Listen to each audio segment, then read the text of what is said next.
નમસ્કાર દર્શક મિત્રો, હું છું ચૌહાણ હિરલ. તમે જોઈ રહ્યા છો લોકસામના ન્યૂઝ. તો જોઈએ આજના સમાચાર જસદણથી અમારા રિપોર્ટર કરશન બામટા સાથે. જસદણના સરકારી હોસ્પિટલમાં ઘણી સેવા સંસ્થા સેવા આપી રહી છે, જેમાંની નિસ્વાર્થ સેવા ચેરિટેબલ ટ્રસ્ટ સેવા આપી રહી છે.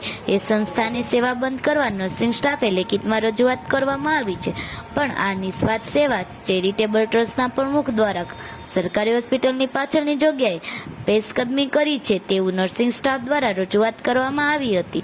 એ વિસ્તારમાં પહેલા ગંદકી હતી ને જે તે સમયે દારૂની ખાલી બોટલો મળી આવી હતી અને આવારા તત્વોનું સતત આવન જાવન હતું. એ બધું બંધ કરાવીને હાલ અત્યારે ફૂલઝાડ અને સાફ સફાઈ કરાવીને બેસવાલાયક જગ્યા બનાવી છે. તો સરકારી હોસ્પિટલના નર્સિંગ સ્ટાફ આ વિસ્તારમાં પેશકદમી કરી છે તેવું જણાવી રહ્યા છે. અને હાલમાં જસદણ સરકારી હોસ્પિટલના અધિક્ષક અફરજ ખોખરે જણાવ્યું કે નિસ્વાર્થ ચેરિટેબલ ટ્રસ્ટના પ્રમુખ મેહુલભાઈ સંઘવી દ્વારા જે કામ કરવામાં આવે છે તે સારી બાબત છે, પણ ખરેખર આ નિસ્વાર્થ ચેરિટેબલ ટ્રસ્ટ સંચાલિત સતત સરકારી હોસ્પિટલની સેવા કરે છે તે ખટકી રહ્યું છે કે કોઈના કહેવાથી ખોટા આરોપો મુકાયા છે. અને આ બાબતે રાજકોટની આરોગ્ય વિભાગ દ્વારા તપાસ પણ કરવામાં આવી રહી છે. આ તપાસના અધિકારો સત્ય હકીકત મુજબ તપાસ કરે, પણ ખરેખર આવી સંસ્થાઓ ગરીબ દર્દીઓની સેવા કરતા હોય તો હવનમાં હાડકાં હોમવાનું કામ ન કરવું જોઈએ. અને સરકારી કર્મચારીઓને પૂરો પગાર કામ કરવાનું આપે છે તો ગરીબ દર્દીઓની સારવાર કરીને પોતાની ફરજ અદા કરી કામ કરવું જોઈએ. ખાસ 2 દિવસ પહેલા જ દર્દી સરકારી હોસ્પિટલ ખાતે સારવાર લેવા ગયા હતા. તેમના બંને હાથમાં ગંભીર રીતે ઇજાગ્રસ્ત હતા, જેમાં એક જ હાથમાં પાટો બાંધીને પ્રાથમિક સારવાર આપવામાં આવી હતી.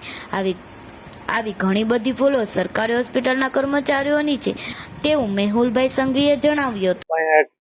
બધી ફૂલ છોડ અને બધી વસ્તુ વાવી છે, તમે સુવિધા કરી છે દર્દીઓ માટે, અને તમારી ઉપર લોકો આક્ષેપ કરે સરકારી કર્મચારી, શું કહેશો આપ?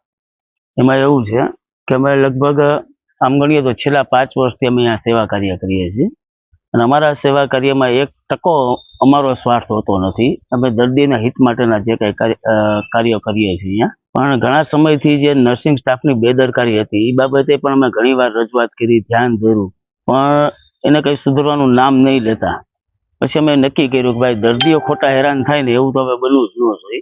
એટલે હમણાં અમે નર્સિંગ સ્ટાફની જે બેદરકારી છે એ લોકોની સમક્ષ લાવ્યા, અમે ખુલ્લું કર્યું.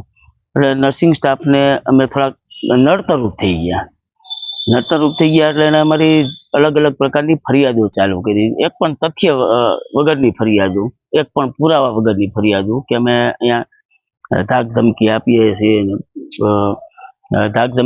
છીએ, અભદ્ર ભાષામાં વર્તન કરીએ છીએ, અમે પાછળની જગ્યા છે એની પર અમે કબજો કરી લીધો છે, અંધશ્રદ્ધા ફેલાવીએ છીએ. આવી બધી પાયા વિહોણી જે કાંઈ એને રજૂઆતો અધિકારીઓની કરી છે.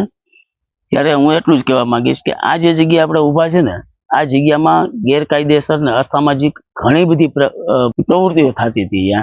એ પ્રવૃત્તિ રોકવા માટે અમે પ્રયાસ રૂપે અહીંયા બાગ બગીચા બનાવ્યા. આ પાછળ જે આંબલીનું ઝાડ છે એ આંબલીના ઝાડ ફરતો અમે ઓટો કર્યો. કોઈ ઝાડને પૂજન કરવું કે પગે લાગવું એ ક્યાંય પાપ દેખાતું નથી મને. અહીંયા અમે કોઈ દોરા ધાગા કટિંગ કે એવા કોઈ પણ જાતના કાર્યો કરતા નથી કે લોકોમાં અંધશ્રદ્ધા ફેલાય. આ જગ્યામાં ઘણી બધી અસામાજિક પ્રવૃત્તિ થતી હતી. ત્યારે મને એ વિચાર આવે છે, ત્યારે નર્સિંગ સ્ટાફને કેમ દેખાણું નહીં કે ભાઈ અહીંયા અસામાજિક પ્રવૃત્તિ થાય છે તો આપણે આપણા ઉપલી અધિકારીને જાણ કરીએ અને અસામાજિક પ્રવૃત્તિ રોકીએ. અમે અસામાજિક પ્રવૃત્તિ થતાં અહીંયા રોકી છે. અહીંયા એ લોકો એવું કહે છે કે અમે અહીંયા કબજો કર્યો છે, તો અહીંયા અમારે 1 રૂપિયો રળવાનો નથી. રળવાનું હોય ને એ જગ્યાએ કબજો હોય. અહીંયા તમે જોયો કે દરવાજો છે, દરવાજો તો સેફટી માટે રાખ્યો છે, પણ અહીંયા ખોટા વાહનો પાર્કિંગ ન થાય, ખોટા વાહનો ધોઈને પાણીનો બગાડ થતો તો આ બધા ઝાડમાં કોઈ ઢોર ઢાખર ઝાડવા પડે નહીં. આ જગ્યા અમે બનાવી છે દર્દીના હિત માટે બનાવી છે. 5 મિનિટ અહીંયા દર્દી ઉભો રહે તો એને શાંતિ મળે. આ લોકોને ખોટા આક્ષેપો કરે છે, પાયા વિહોણા. હારી કામમાં એને સહયોગ આપવાની બદલે કે હવનમાં હાડકા નાખવાની પ્રવૃત્તિ આ નર્સિંગ સ્ટાફ કરે છે. લોકો તો સમજે જ છે કે આ નર્સિંગ સ્ટાફ અહીંયા જસદણમાં શું કરે છે. એ બાબતે મારે કઈ કહેવાની જરૂર નથી. સરકારી હોસ્પિટલમાં પાછળના ભાગમાં પેશકદમી કરવામાં આવી છે એવા કર્મચારીઓ દ્વારા. હવે જે તે સમયે ત્યાં ગંદકી કે એવું બધું હશે, ત્યાં આપણે મેહુલભાઈ સંઘવીએ સાફ સફાઈ કરાવેલી છે, ફૂલ છોડ વાવેલા છે, એ સારું કામ છે. અને એવું મારું માનવું છે કે જે તે સમયે અધિક્ષક સાહેબ જે હશે ફરજ ઉપર એની મૌખિક કે લેખિત મંજૂરી લઈને આગળ કરેલું હશે, તો એવું મારું માનવું છે. લોકો ખરેખર આક્ષેપ મૂક્યો શું સાચો છે? આક્ષેપમાં તો હવે તપાસ અધિકારી દ્વારા તપાસ કરવામાં આવશે. જો જે તે સમયે આરડીડી સાહેબ આવશે ને તપાસ કરશે. જો ખરેખર એવું ભૂલજનક કે કોઈ ખરેખર ખોટું હશે તો એ સાહેબ દ્વારા પગલાં લેવામાં આવશે. ગઈકાલે ઉપરથી તપાસ આવી હતી સાહેબ, એમાં શું નિર્ણય લેવામાં આવ્યો? એમાં નિર્ણય તો હજી તો તપાસ આવેલી છે. નિર્ણય આગળ આરડીડી સાહેબ પૂરી તપાસ થયા પછી લઈ શકે, એ પહેલા તો ના લઈ શકે. ડોક્ટર અફઝલ ખોખર અત્યારે અધિક્ષકમાં ઇન્ચાર્જ તરીકે ફરજ બજાવે છે. તો ફરી મળીશું એક નવા સમાચાર સાથે. ત્યાં સુધી જોતા રહો લોકસામના ન્યૂઝ.